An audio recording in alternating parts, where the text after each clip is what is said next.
Gloire au nom du Seigneur. On va continuer. En fait, la prédication de ce matin, quand j'ai dit ça sur Nicole hier, elle a rigolé, elle m'a regardé. J'ai vu dans ses yeux, il n'y a rien qui change. La prédication ce matin, c'est simplement l'introduction de la prédication que j'aurais dû apporter.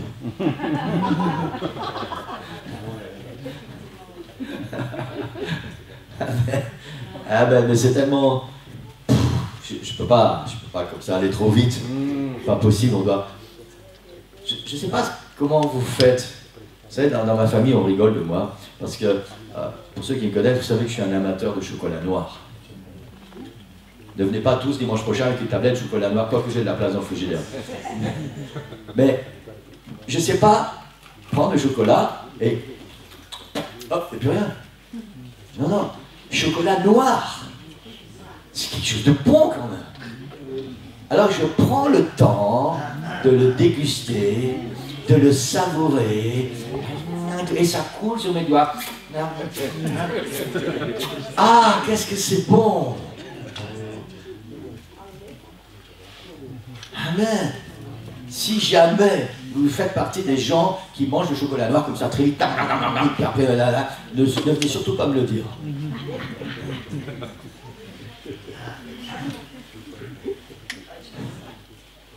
Vous savez, la parole du Seigneur, c'est pareil.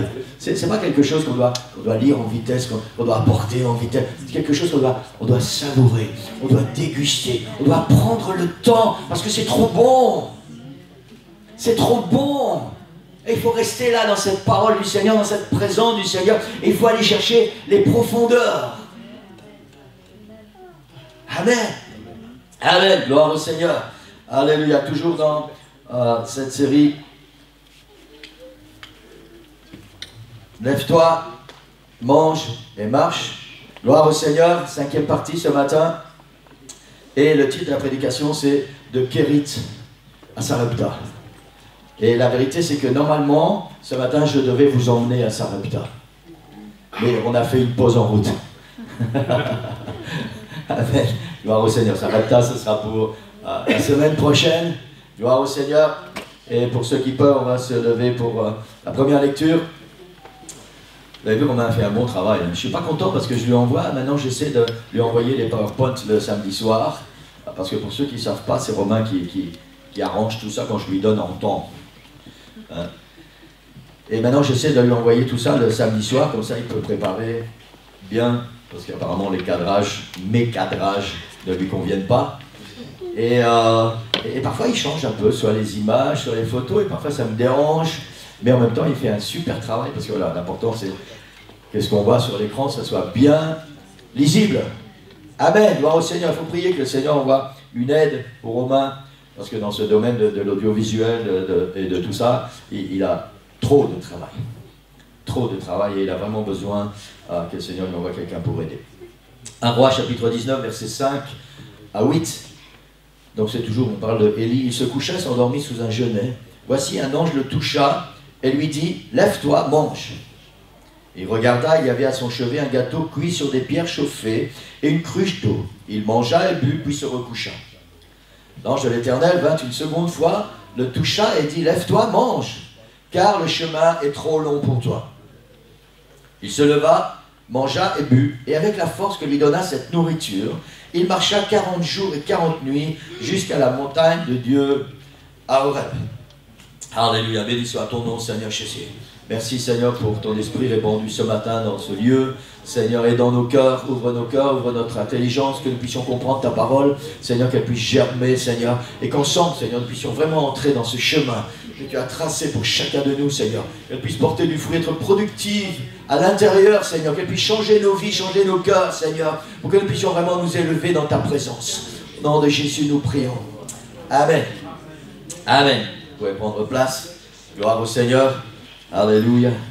Alléluia. Ça, ce sont les versets qui englobent toute cette série de prédications. Amen. Et on va arriver bientôt à la montagne de Dieu, à Horeb. Amen. On a vu la semaine dernière, pour ceux qui étaient là, comment Dieu a pourvu d'une manière tellement miraculeuse pour son prophète Élie. Je vous rappelle que Élie, c'est selon ses propres dires, celui qui se tient devant le Seigneur. Celui qui accomplit la volonté du Seigneur. On a vu la semaine dernière comment Dieu a pourvu d'abord pour la protection, comment Dieu l'a caché, alors que le roi a envoyé partout pour chercher après lui, mettre dans les pays étrangers, et il était là, pas loin, et Dieu l'avait bien caché. On a vu comment Dieu a pourvu avec l'eau du torrent de Kérit, et comment Dieu a pourvu avec la nourriture, du pain et de la viande, apportés matin et soir par les corbeaux. Amen. Et c'est vraiment quelque chose d'extraordinaire. Et quand je regarde ma vie, et je suis sûr que quand vous regardez votre vie, si vous prenez le temps de faire une introspection et de regarder un petit peu ce qui s'est passé, on va voir combien le Seigneur a été merveilleux avec vous. Et combien, tellement souvent, le Seigneur a pris soin de nous, et parfois on ne s'en est même pas rendu compte. Parfois le Seigneur nous a conduits près d'un torrent parce qu'il n'y avait pas d'eau ailleurs, et on a bu à ce torrent, on s'est désaltéré, on ne s'est même pas rendu compte que le Seigneur nous avait conduits là. Amen, gloire au Seigneur. Et pour la suite de l'histoire, un jour arriva où le torrent fut asséché. Et on va s'arrêter un peu sur cette pensée ce matin. Un jour arriva où le torrent fut asséché. Et je crois que c'est important de bien comprendre ce qui se passe maintenant. Et certainement que ça va vous aider chacun dans votre vie spirituelle et dans votre marche avec Dieu. La clé, bien souvent, pour continuer, c'est comprendre. Vous savez, le Seigneur ne veut pas que nous soyons, excusez-moi, mais des toutous. Et le Seigneur nous tire avec une laisse, et même si on n'a pas envie, même si on n'a rien compris, le Seigneur tire la laisse. Non, non, non, c'est pas ça que le Seigneur veut. Le Seigneur veut que nous puissions accomplir sa volonté, c'est certain, mais il veut que nous puissions comprendre. Comprendre, parce qu'il faut que ça vienne de notre cœur, et ça ne doit pas être quelque chose de forcé. Et pour que ça vienne de notre cœur, il faut que nous puissions comprendre. Amen. Vous savez, c'est la même chose avec un enfant. Quand un enfant fait une bêtise, si simplement le fait que vous une claque dans les fesses, va au coin, ou va dans ta chambre, et tu viens quand tu es calmé. Ça risque de se reproduire souvent. Il faut lui expliquer pourquoi ce qu'il a dit ou ce qu'il a fait, c'est pas bien. Parce qu'il doit comprendre pour ne plus le faire.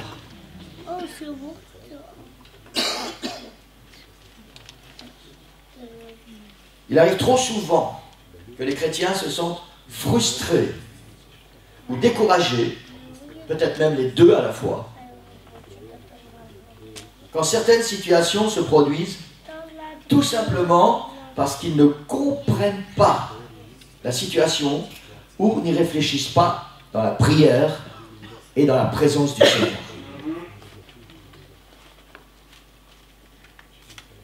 Amen. Si vous faites partie des gens comme moi, qui ont un tempérament un peu impulsif, merci Seigneur parce qu'il a déjà beaucoup travaillé avec moi, mais il a encore beaucoup de travail à faire. Amen. Et vous savez, quand j'étais jeune, moi j'étais du genre, je cogne d'abord et je parle après. Donc le Seigneur a dû m'apprendre beaucoup de choses. Ouais. Ne croyez pas, vous savez, quand j'ai jamais compris. Pour moi, quand je vous dis que le chant que je préfère par-dessus tout, c'est Amazing Grace. Grâce insondable. Je ne sais pas pourquoi Dieu m'a choisi. Je ne sais pas pourquoi le Seigneur a mis une femme comme Sœur Nicole sur mon chemin, qui était tout à fait l'opposé de ce que j'étais. Comment elle a même pu poser un regard sur moi? Je ne peux pas comprendre. Comment le Seigneur a pu me choisir encore ce matin? Moi je priais, je dis Seigneur, je ne peux pas comprendre comment tu m'as choisi. Mais en reconnaissant au Seigneur, alors je veux donner tout ce que j'ai, je veux donner au Seigneur parce que je ne méritais rien, je ne peux pas comprendre pourquoi il a fait, mais il l'a fait. Alors ce que je suis devenu, je veux que ça glorifie le nom du Seigneur. Amen. Amen. Alléluia. Alléluia. Alléluia. Qu'est-ce qui se passe précisément? Il arriva un jour que le torrent fut à sec. Et voilà exactement, excusez-moi du jeu de mots, voilà la source du problème. Le torrent fut à sec. Et la vérité, c'est qu'il est tout à fait normal que ce torrent soit à sec.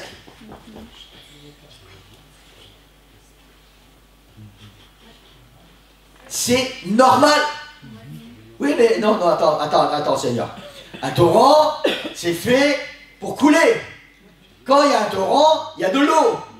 Et qui dit eau, dit torrent, qui dit torrent, dit eau, dit désaltéré, dit je viens parce que j'ai soif. Voilà, c'est pas normal qu'un torrent soit à sec. Mais si, c'est normal. Dans la situation dans laquelle nous nous trouvons, celle que nous étudions en ce moment, c'est normal que le torrent soit à sec. Parfois, il se passe des choses dans nos vies. Vous savez, ce matin, on a senti la présence du Seigneur. Waouh, c'est tellement merveilleux. Hein? Quand on est dans la maison du Seigneur, David dit, 1 heure dans ses parvis va mieux que 1000 ailleurs. Et on est tellement bien dans la maison du Seigneur. Et puis quand on va quitter ce lieu tout à l'heure, là, ça va être certainement différent. Et ici, ce matin, on a bu au torrent, et on a bu, et on est bien désaltéré. Et puis tout à l'heure, on va trouver un moment, et on va dire, mais Seigneur, le torrent est sec, là. Seigneur, j'ai soif.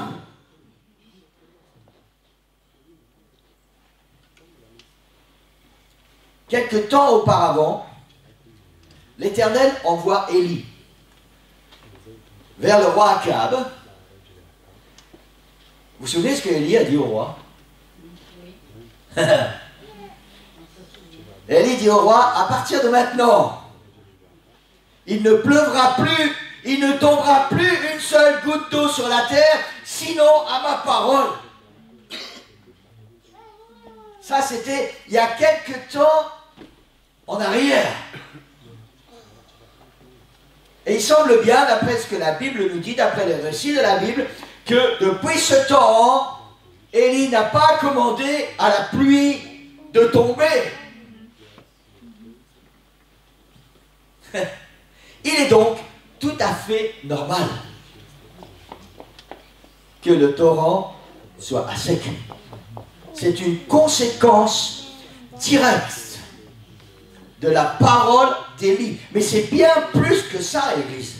C'est une prophétie, c'est une parole que Dieu a donnée à Élie, que Élie a prononcée.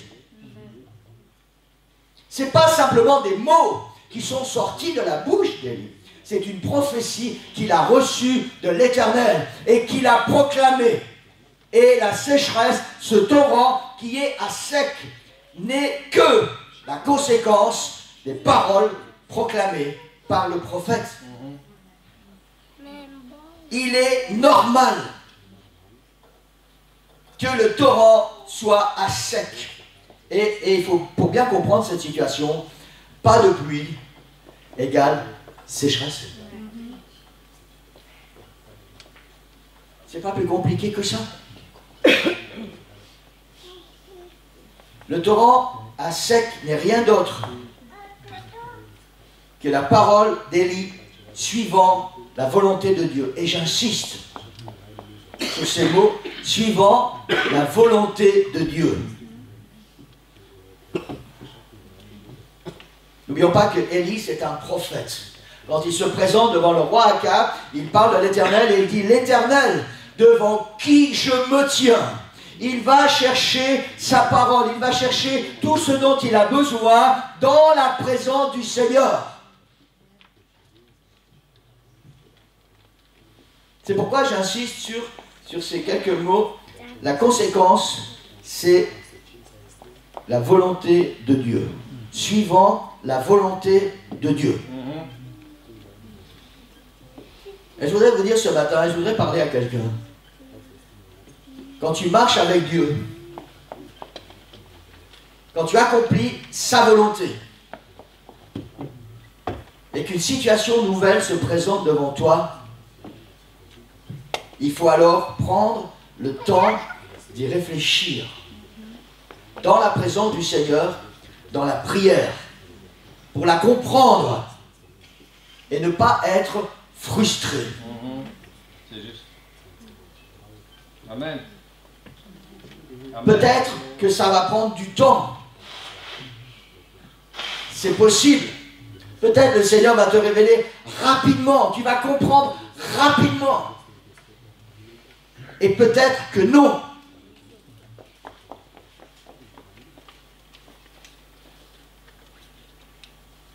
Quand j'étais indépendant, vous savez, la vie d'indépendant, c'est à mi-temps, c'est minimum à mi-temps, ça veut dire au moins 12 heures par jour.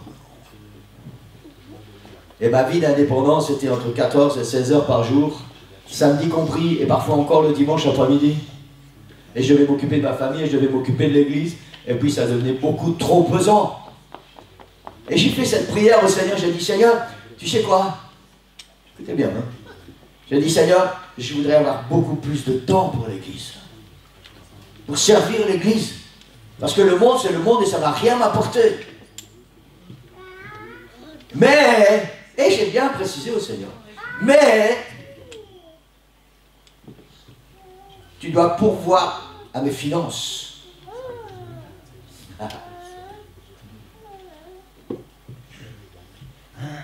Et puis, il semblerait que le Seigneur a répondu à la première moitié. Je vous passe les détails du jour au lendemain. Vous connaissez bien, j'avais un carnet de commandes, 3 mois, minimum. Pour un indépendant, c'est pénal. J'avais toujours au moins 3 mois de travail à l'avance. Du jour au lendemain, oui, plus un coup de téléphone, plus un client, plus rien. Comme si ils n'ont jamais existé.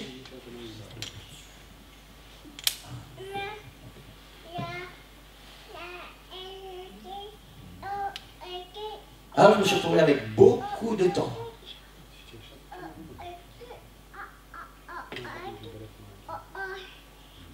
Et il semblait que le Seigneur avait répondu qu'à la moitié.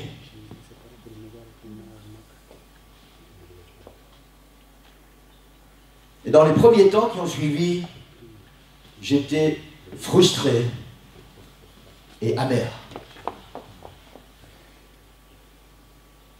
Parce que je n'ai pas pris le temps d'essayer de comprendre mes seules paroles. Quand je priais, Seigneur, c'était pas ça ma prière. Et je vous promets que je n'étais pas gentil.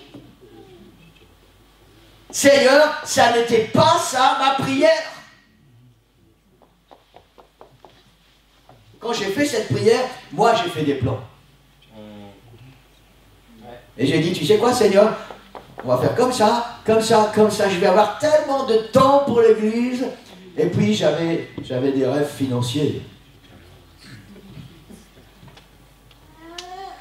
Mais je n'ai pas pris le temps d'aller dans la présence du Seigneur pour essayer de comprendre.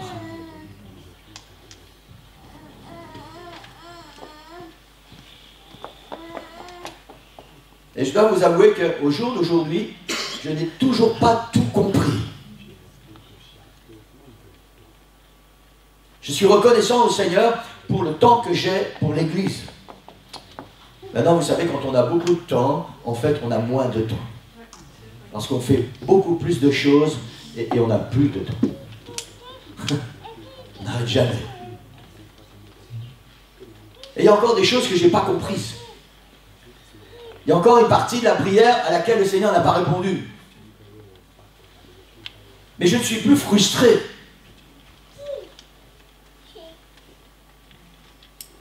Parce que je sais que le Seigneur a un plan pour ma vie. Amen.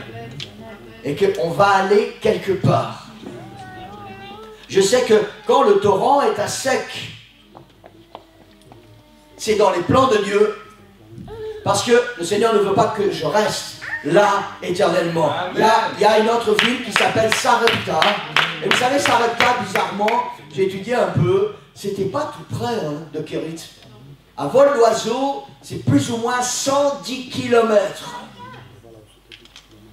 À vol d'oiseau. Ça veut dire qu'entre Kérit et Sarepta, il y a tout un chemin. Tout un chemin. Et je crois que c'est très important pour chacun de nous de prendre le temps dans la présence du Seigneur, dans la prière, pour comprendre.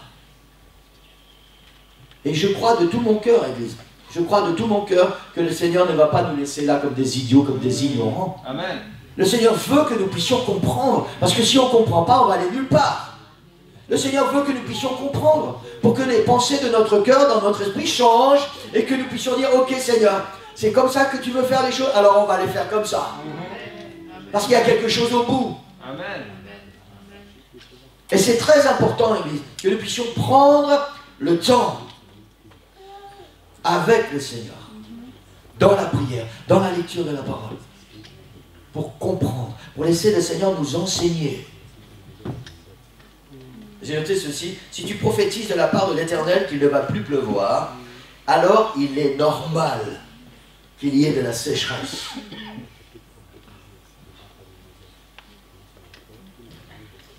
Amen. Amen. Et quand le torrent est à sec et que les corbeaux ne viennent plus, ce n'est pas la fin. Au contraire, c'est le début d'une nouvelle aventure avec ton Dieu. Et j'insiste, Église, quand le torrent dans ta vie est à sec, ça n'est pas la fin, ça n'est pas parce que Dieu a fini de te bénir, c'est juste parce qu'il a des nouveaux plans et une nouvelle direction pour ta vie. Mais on n'aime pas quand le torrent est à sec, on n'aime pas quand il se passe des choses que nous ne pouvons pas contrôler. On n'aime pas vraiment. Récemment, j'ai fait cette confession à quelqu'un. Et c'est une des raisons pour lesquelles la situation dans laquelle je me trouve actuellement ne me plaît pas vraiment. Sœur Nicole et moi, on a passé notre vie à donner et à bénir les gens. Et on a fait ça toujours avec tout notre cœur, sans jamais nous poser de questions. Quelqu'un avait besoin, on donnait, on donnait, on donnait, on donnait. C'est pour ça qu'on n'a jamais été riche. On a passé notre temps à donner, à bénir, et on était tellement contents de ça. Vous savez, quand tu vois quelqu'un qui est dans le besoin, et que tu donnes, et que tu vois que cette personne est bénie, elle est heureuse, mais Seigneur, waouh, quelque chose dans ton cœur extraordinaire. Et ce qui me manque le plus pour l'instant, c'est de ne plus pouvoir bénir. En particulier avec les finances. Parce que je sais qu'il y a plein de gens autour de nous qui auraient besoin d'aide dans les finances.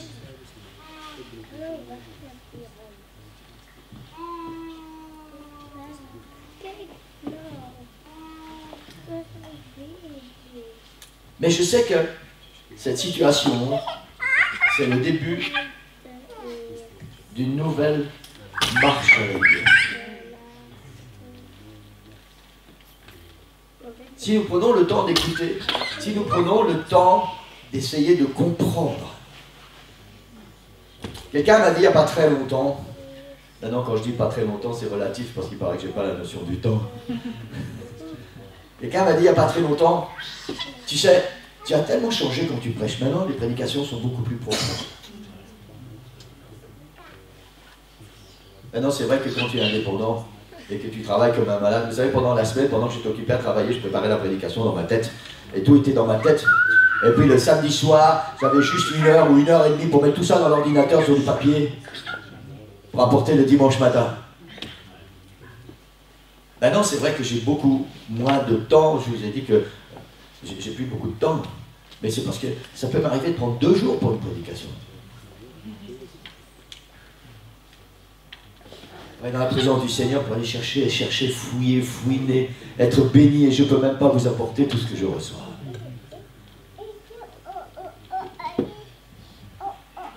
La réalité, c'est que chaque situation dans laquelle tu vas te trouver, à cause de ton engagement avec Dieu,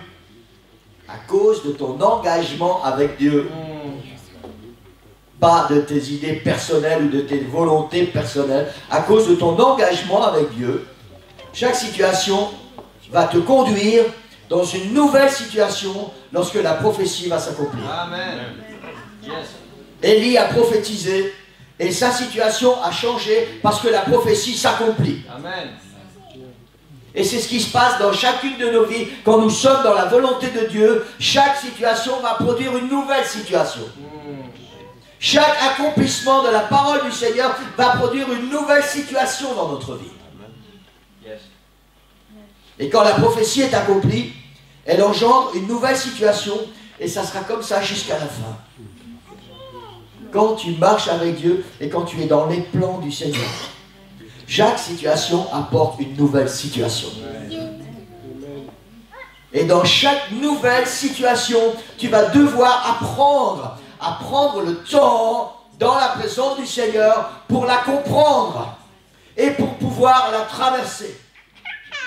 Chaque fois que tu vas arriver avec ce torrent à Kérit qui va être à sec, tu vas devoir t'arrêter, prendre le temps dans la présence du Seigneur pour comprendre et entendre la voix du Seigneur qui t'envoie à Sarepta. Amen. Amen. Amen.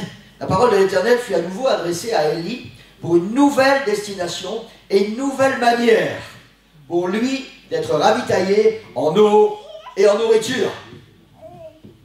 Une nouvelle manière. Amen. Les moyens que Dieu emploie pour nous bénir et manifester sa bienveillance finissent un jour ou l'autre par se tarir. On doit bien comprendre ça, Église. Et je vais être un petit peu plus explicite après.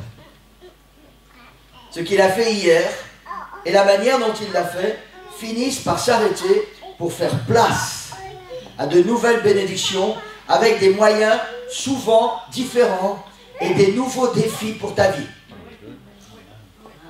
Amen. Ce qui ne change pas, peu importe la situation, ce qui ne change pas et qui ne va jamais changer, c'est que Dieu est fidèle. Il continue de pourvoir aux besoins et qu'il continue de faire des prodiges et des miracles. Lui ne va jamais changer. Amen. Les situations, oui, et lui, non. Et s'il a pourvu avec des corbeaux au torrent de Kérit, alors il pourvoira d'une autre manière certainement, mais il pourvoira peu importe là où il va t'envoyer. Peu importe ce qu'il va te demander de faire, il pourvoira. Amen. Amen. Ouh. Quand Dieu se présente à Moïse, à travers les buissons ardents, Dieu dit à Moïse, « Je suis le Dieu de ton père. » C'est beau, hein? Belle photo, hein? Et là, je pense que Romain, il n'a rien touché. Si? Rien. Donc ça, c'est moi. Hein. Bien. Hein? Je commence à savoir travailler un petit peu avec mon ordinateur. Pas beaucoup, mais voilà. Voilà. Et j'étais fier quand je suis allé me coucher hier soir. J'ai été couché tard. Sœur Nicole ne dormait pas encore. Et je lui ai dit, tu sais quoi, j'ai réussi à faire des trucs sur PowerPoint pour mettre un fond là, comme ça, on va bien voir sur l'écran. Ça n'intéressait pas vraiment, mais moi j'étais fier de moi.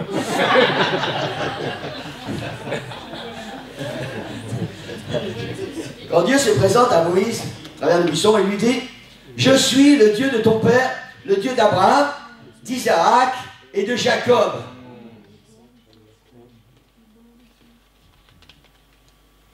Et Jésus lui-même confirme cela quand il parle avec les gens, avec cette foule. Il dit, « N'avez-vous pas lu?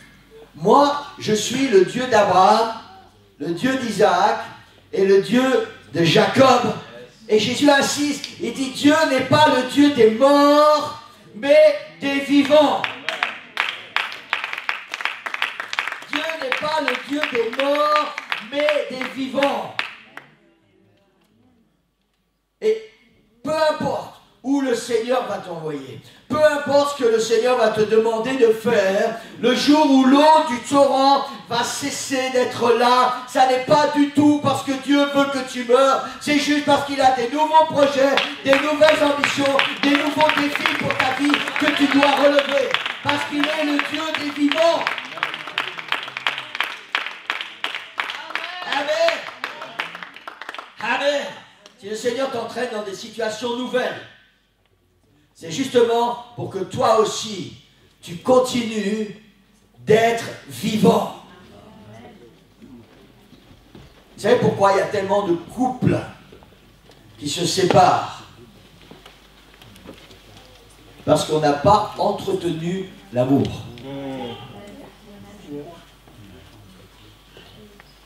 On n'a pas entretenu la vie du couple. Et très souvent, c'est ça la cause. Très souvent.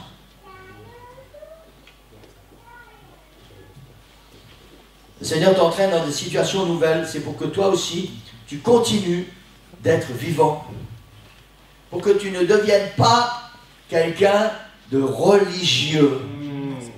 Vous savez, ces gens dont Jésus parlait, ces pharisiens, ils disaient, vous êtes des tombeaux blanchis. Vous avez mis un peu de peinture dehors, mais à l'intérieur, c'est la mort. C'est pour ça que le Seigneur veut t'emmener quelque part. C'est pour ça qu'il y a des moments dans ta vie où il n'y aura plus d'eau qui va couler au torrent. Parce que le Seigneur ne veut pas que tu deviennes quelqu'un de religieux. Il veut que ta vie soit une vie pétillante, une vie palpitante, une vie de marche avec le Seigneur, où tu vas devoir toujours t'attendre au Seigneur, mais où chaque jour tu vas voir la gloire de Dieu se manifester dans ta vie, et où tu vas pouvoir témoigner combien Dieu est grand et qu'il est le Dieu des vivants. Amen. Amen. Pour que tu ne deviennes pas un religieux, pour que tu continues de mettre en lui ta confiance. Pour que tu continues de croire qu'il est le même hier, aujourd'hui et éternellement. Amen. Tu connais quelqu'un personnellement qui a fait une expérience extraordinaire avec le Seigneur. C'est un ancien pilote de ligne, il est en retraite maintenant. Un ancien pilote de ligne, pilote d'avion bien sûr. Et puis un jour, il nous a raconté ce témoignage, c'est un chrétien. Et je pense même que c'est ça qui a orienté sa vie pour qu'il devienne chrétien. Un jour, il pilotait, il était derrière son volant, dans le cockpit. Et puis, il y a un orage violent qui s'est présenté, et ils sont entrés dans cet orage violent. Je ne connais plus exactement les détails, mais je sais qu'il a eu extrêmement peur. Et il a prié, il a fermé les yeux, et il a prié parce qu'il y avait un gros risque. Et il a prié, il a demandé au Seigneur d'agir. Il a rouvert les yeux, et il n'y avait plus rien. Ça, c'est quelque chose d'extraordinaire. C'est un témoignage extraordinaire. Il était là, il avait besoin du Seigneur, et le Seigneur l'a emmené à Kérit. Il a pourvu pour le torrent, les corbeaux sont venus lui amener de la nourriture matin au soir. Et il a ouvert les yeux, et voilà, la situation était merveilleuse. Et vous savez quoi? Un an après, son seul témoignage, c'est toujours celui-là. 5 ans après, c'est encore le même. 10 ans après, c'est encore le même. 20 ans après, c'est encore le même. Sa seule vraie expérience avec le Seigneur, c'était à ce moment-là, dans son avion, dans son cockpit. Il y a je ne sais pas combien d'années en arrière. C'est une expérience merveilleuse. Mais il semblerait que ces expériences avec Dieu se soient arrêtées ce jour-là dans son cockpit. Alors il aime Dieu, il remercie le Seigneur, il témoigne de ça. Mais sa vie s'est arrêtée ce jour-là. Vous savez, c'est un peu comme si Élie, il était resté là. Et puis il avait fait de cet endroit, Kérit, un lieu de pèlerinage. Hein? Et allez dire aux gens, venez voir, venez voir, venez voir. C'est ici qu'un jour le torrent est devenu à sec. C'est ici que le Seigneur a envoyé des corbeaux avec du pain et de la viande le matin, avec du pain et de la viande le soir.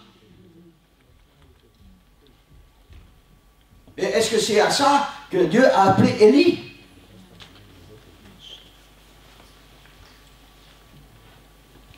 Il y a un moment dans ta vie où le torrent va s'assécher. Il y a un moment dans ta vie où les corbeaux ne vont plus venir parce que l'Éternel a décidé qu'aujourd'hui, c'est le temps pour toi de faire autre chose.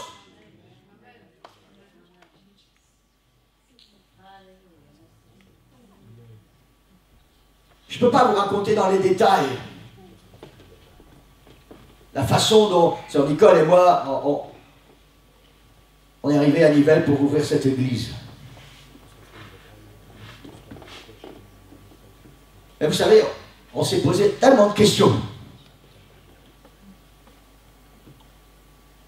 Et quand on a compris, en fait, la vérité, c'est que si on était resté dans la situation d'avant, vous ne seriez pas ici ce matin. Tous ceux qui ont rencontré le Seigneur dans cette ville de Nivelles, dans cette église de Nivelles, qui a été baptisés au nom du Seigneur Jésus-Christ, qui ont reçu le baptême du Saint-Esprit, ceux qui ont été sauvés ici, vous ne seriez pas ici ce matin. Parce que nous, on était très bien là où on était avant. On était très bien au torrent de Kérit. Vous savez pourquoi? Parce que le Seigneur a envoyé des corbeaux pour nous nourrir. Et puis un jour, le Seigneur il a dit, tu sais quoi? Maintenant, il n'y a plus de corbeaux. Maintenant, c'est toi qui vas nourrir les autres. On a mis un peu de temps à comprendre. Il a fallu qu'on s'arrête et qu'on dise, Seigneur, qu'est-ce qui se passe? Parfois, on ne se sent pas capable, on ne se sent pas compétent. Alors, laissez-moi vous dire quelque chose. Si le Seigneur avait dû attendre que je sois capable, Sœur Nicole et moi, que nous soyons capables et que nous soyons compétents pour devenir pasteur, nous ne serions toujours pas pasteurs. S'il fallait que tu attendes d'être compétent, d'être capable pour accomplir l'œuvre de Dieu, alors tu ne vas jamais l'accomplir.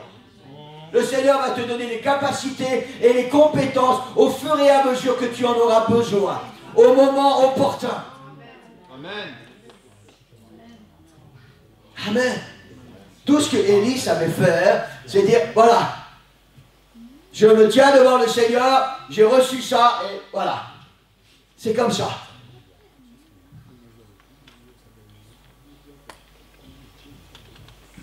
Amen. Alléluia. Alléluia. Alors la parole de l'Éternel fut adressée en ces mots à Élie.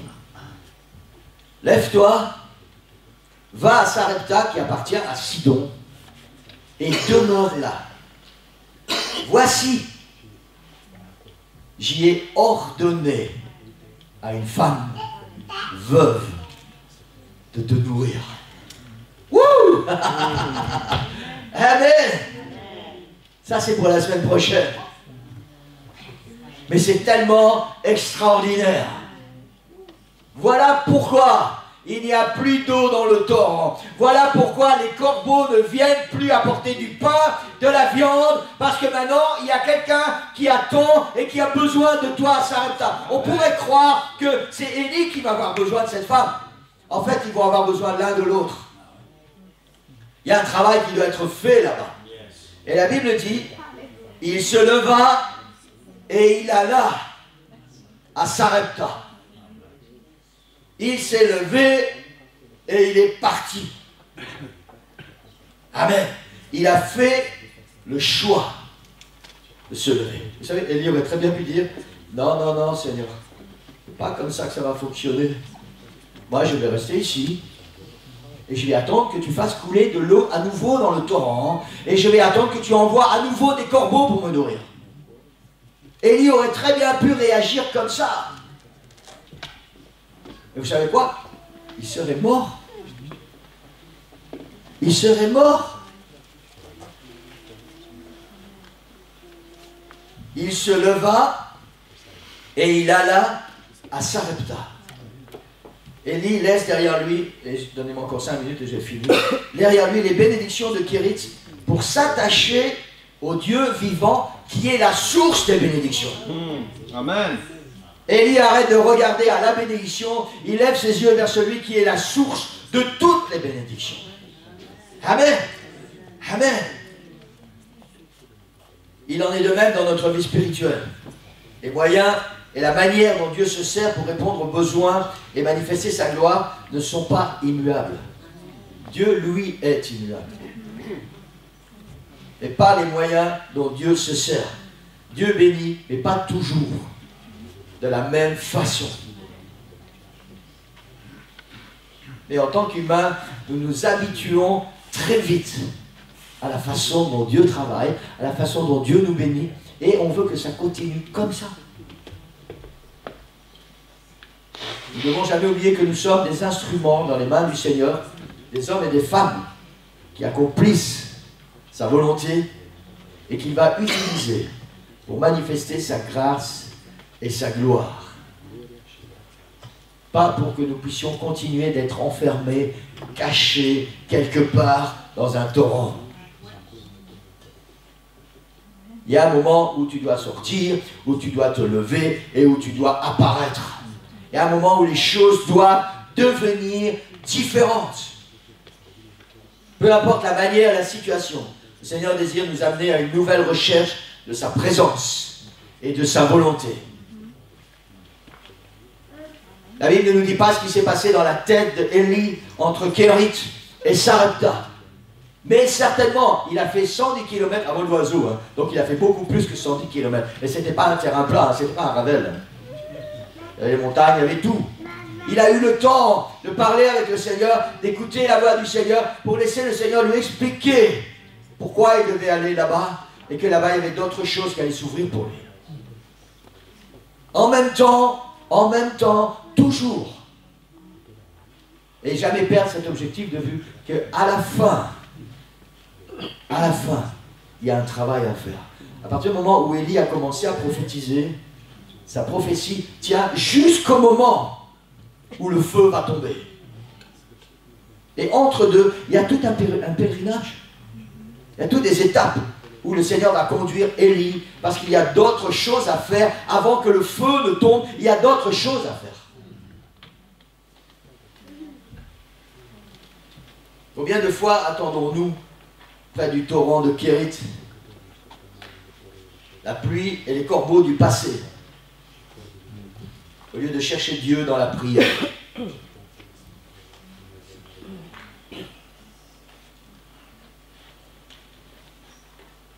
Cette semaine, j'ai pensé à Sœur Linda et à Evelyne, avant-hier, je pense, c'était vendredi.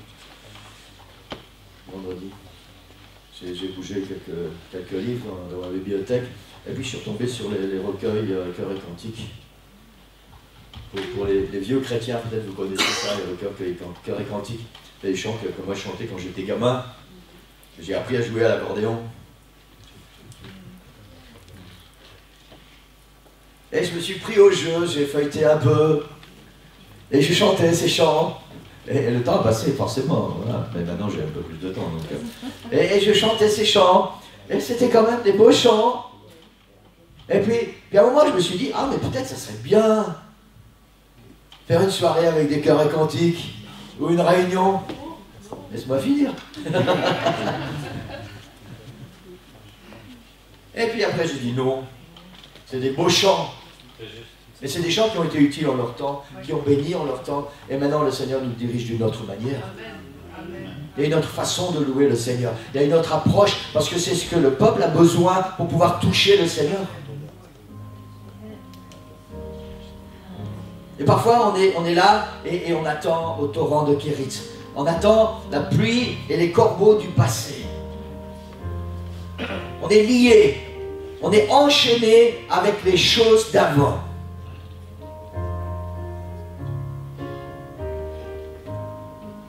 Et nous ne prenons pas le temps de comprendre.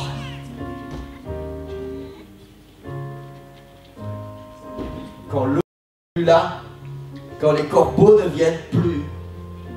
Seigneur, envoie-moi les corbeaux à nouveau. Tu sais quoi, Église? Le Seigneur ne va plus t'envoyer des corbeaux. Je suis désolé, mais ce n'est pas négatif ce que je suis en train de te dire ce matin. Il n'y a plus d'eau qui va couler dans ce torrent et il n'y a plus de corbeaux qui vont venir te ravitailler le matin et le soir parce que le Seigneur t'attend pour faire autre chose. Le Seigneur attend que tu te lèves et que tu lui dis, ok Seigneur, même si je ne comprends pas tout maintenant, un jour je vais comprendre, je vais prendre le temps pour que tu m'expliques, mais si tu me dis de faire autre chose et de le faire autrement, alors le moment est venu pour moi de me lever. Élie se leva et il alla à Sarepta.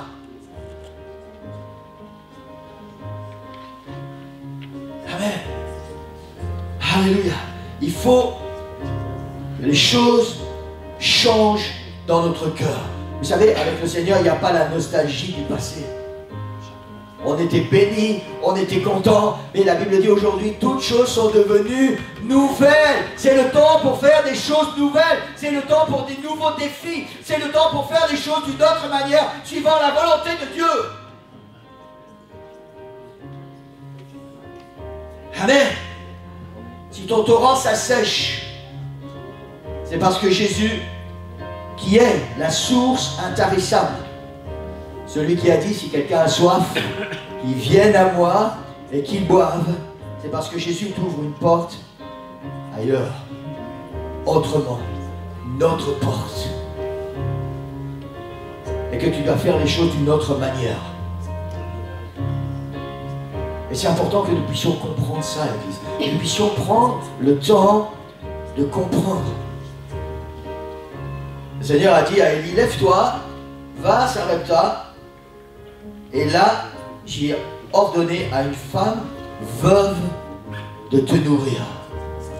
Notre confort, nos habitudes, parfois, font que on n'a pas envie de quitter ça parce qu'il y a des incertitudes. Oui, mais qu'est-ce qui va se passer? Qu'est-ce qui va se passer? Si je fais la volonté du Seigneur, qu'est-ce qui va se passer? Le Seigneur a déjà ordonné à une veuve de te nourrir. Et vous savez quoi? On va voir la semaine prochaine. Le comble de l'histoire, c'est que cette veuve, elle n'a rien. Pratiquement rien. Et c'est elle que Dieu va choisir. Il ne va pas choisir une vieille veuve riche. Non, non, non, non. Il va choisir une femme qui n'a quasiment rien. Et c'est elle qui va prendre soin du prophète.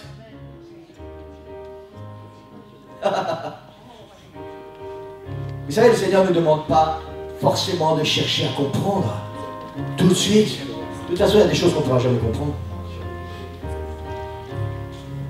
Le Seigneur dit à Élie, lève-toi et va à Sarepta. Et ne t'inquiète de rien, j'ai déjà prévu là-bas. La bénédiction est déjà sur place. Toi, tu dois juste aller. Et je vais terminer avec ce dernier verset, Philippiens 3, verset 13-14. Votre Paul dit, frère, il parle de la couronne et de la victoire. Je ne pense pas l'avoir saisi. Mais je fais une chose. Oubliant ce qui est en arrière et me portant vers ce qui est en avant. Pour ceux qui sont ici depuis le début de l'église, on a eu ça sur une grande banderole pendant des années. Oubliant ce qui est en arrière et me portant vers ce qui est en avant, je cours vers le but pour remporter le prix de la vocation céleste de Dieu en Jésus-Christ. L'apôtre Paul dit, oubliant ce qui est en arrière, oubliant le torrent de Kérit, oubliant les corbeaux, je cours et je me porte vers ce qui est en avant. Je voudrais qu'on puisse se lever ce matin. Et je sais que le Seigneur parle à quelqu'un. Amen. Nous aimons une certaine stabilité dans nos vies.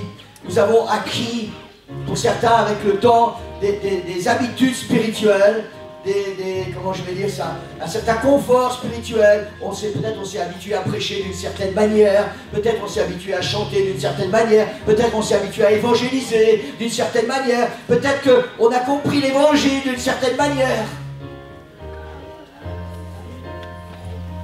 Et puis un jour le Seigneur vient, et tout ce en quoi nous croyons avant, tout ce qui était nos fondements, il n'y a plus rien. Le torrent est à sec, les corbeaux ne viennent plus. Le Seigneur dit, lève-toi, va à Sarepta. Je n'ai pas le temps d'entrer dans les détails et de donner beaucoup d'exemples pour ça ce matin. Mais je sais que le Seigneur est en train de parler à nos cœurs. En train de parler à nos cœurs.